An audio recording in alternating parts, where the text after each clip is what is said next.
Hello. So for my informal meeting number three, talking to my supervisor, we decided to come up with the idea that um, CCMR was a really big challenge, and I don't feel that I got deep enough into it.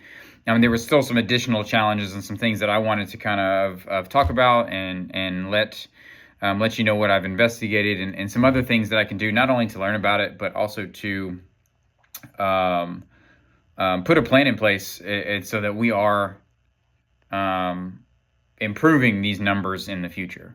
And so I came up with some challenges, again, some solutions and some things that I think. And so I want to kind of put it out there first. I think the number one reason why we maybe had low numbers or didn't get our point or the percentages were low were because of limited awareness. What I mean by that is that I don't think, and again, I think it's a system problem. I don't think it's a person problem. When I say system and processes, I mean, what are we doing as a district or as a campus level, regardless of what person is put in that position, right? What are we doing as a procedural campus level that is helping our students? And when I say limited awareness, I mean, are we letting the students know what programs are out there, how these programs will benefit them in the future, what colleges accept these, what is it going to do for their career? Is this something that's actually going to help them get into the military? It goes back to that question of like, and every kid says it. It's like, well, how am I going to use this in the future? What is math or 1+1? These. Am I ever going to use quadratic equations, or am I ever going to use mx plus b in the future? Well, in this case, I mean, we have to let them know that these certifications are important, and yes, that you're going to use them later, and here's how you're going to use them. So I think one big improvement that we could do, and this is not only an AP or even really an AP's job, but it falls really heavy on the counselor. And in our district, we have a newly named CTE coordinator, specifically with some other duties of special programs in order to take care of this. And so that was one big thing. So I really feel whether that is an interest survey or getting a poll from these students saying, okay, what is one of the main issues on why CCMR numbers have been down? And so we're going to start there. That's number one, limited awareness. We'll talk about how we're going to fix those or solutions to that in the second half. The second thing I think is access to programs. I think this is difficult. All right, this one's difficult because you've got funds involved. You have to make sure that it's approved by the state. You have certain programs that are the only programs on that IBC list that you're able to pull from that are actually going to count. And to be honest with you, that IBC list changes because, for example, last year we had the OSHA 30 course. OSHA 30, a wide accepted by many industries in construction, and OSHA is a certification. So they were able to finish with an OSHA certification. Well, OSHA 30, it has an abbreviated version, which is OSHA 10. Well, they weren't accepting OSHA 10, and then now OSHA 30 is completely off the table.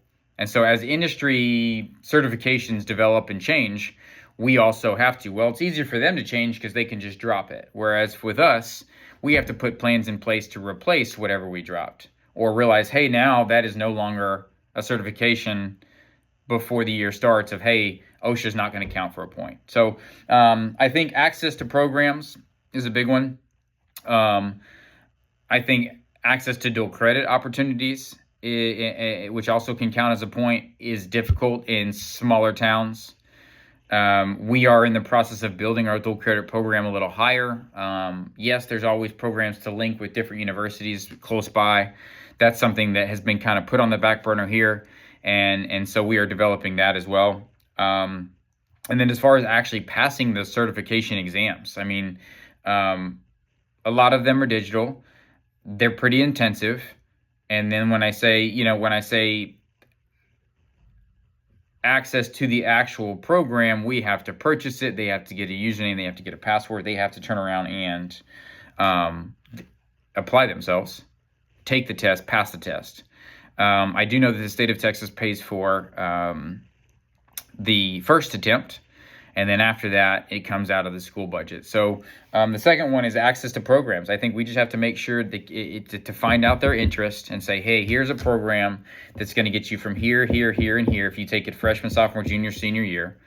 Like I said before in the previous video, we're trying to do a level 1 certification, which means they're going to start the program in 8th grade. So we're in the process of doing that as well. So that's number 2. So first one, limited awareness. 2, access to programs. Number 3, and that's challenges because they don't see the relevance. So how can we get across to them how important it is to have a plan that when they leave school, they have something to hang their hat on, something in their pocket, something that shows that they've dedicated time, effort, even if it's a piece of paper. The OSHA was a card that they sent you. NCCER does a card that they sent you that you can put your wallet. Something to tell them, hey, this is something that you can use in the real world, and this is why it's important. So we're dealing with high school students, and we all know this, dealing with students in general, it's motivation. What can we do to motivate these kids to realize that, hey, this is extremely important, and that you cannot go, that we don't want you just going through, so that we ran into this problem. This is why it came up, is we had students just taking and popping around. So I'm going to take a welding here. I'm going to take a environmental or athletic training credit here. But I need another elective, so let's just throw in floral.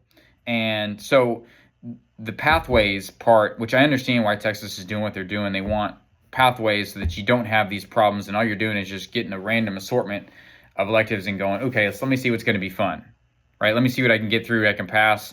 Half the time it's like, what's the easy class? Which teacher do I take that isn't very hard and grades very easily, or grades very difficult? So these are some of the conversations that I understand why they're going towards it, but that's up to us to come up with the solutions for those things. So I really, those are the big 3 I wanted to hit on and come up with and talk about some solutions. So that's limited awareness, access to the programs, CTE programs, and engagement challenges, getting them engaged, keeping them motivated year to year to actually complete a course or a program of study, right? So what are some steps? What are some things that we can do? And when I say actionable steps, I mean, I'm talking steps that we can do as a campus, as a district, to help them with these challenges. So the first one, I think a way to, and have this laid out, a way to help with awareness is to let not only make the students aware, but bring in families. And again, not everybody has the same access to families and motivations and people that are going to push them or hold them accountable. I understand that. But it is a piece, it's a part of where we can have, for example, in the library at the middle school, or at the high school, we can have community or parent nights. And these are nights where they come in, it's an informational session. We have somebody, our welding instructor, come in. He puts a PowerPoint presentation together, or maybe he has them down in the shop, and they tour the new CTE facility. They see what they're doing, and they get people excited and interested, because when you have people at home that these students care about, and they're also telling them, hey, this is good. They talk about the money that you can make, and maybe that they have family members in the same industry, so they can talk to the family members about the industry and what they make. So now you have not just the teachers in the at school, but their whole entire inner circle talking about the importance of the certifications, the importance of picking a pathway and staying with it. So that's one option. Another one is communication, and that's maybe working with our media department to make sure that on social media that we are getting information out, putting out flyers, programs that will help, and just making not only the students aware, but the community aware. And I think I think if you get a broader reach and range, it'll pull in the students a little better. So the second one is we talked about access to programs. Well, we got to expand the access to the programs, right? So the big thing there is I think partnering, and I talked about this in the previous one, partnering with businesses. I wrote a PASL task about how important it is part of the PASL was talking about how can we get local colleges, local businesses, local partnerships involved, right? It's a two-way street. We want to be involved in the community, but we also we ask the community all the time for things.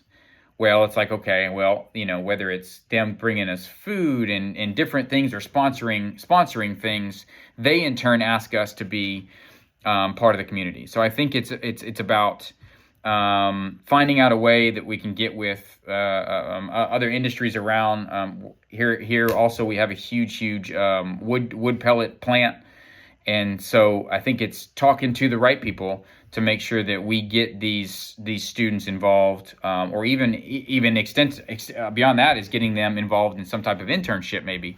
Our medical program does an excellent job where we go over to the Tyler County Hospital and we do clinicals. And those 6-7 students who've earned that are phenomenal. We hear nothing but amazing things about what's going on in our medical science program, a phlebotomy program.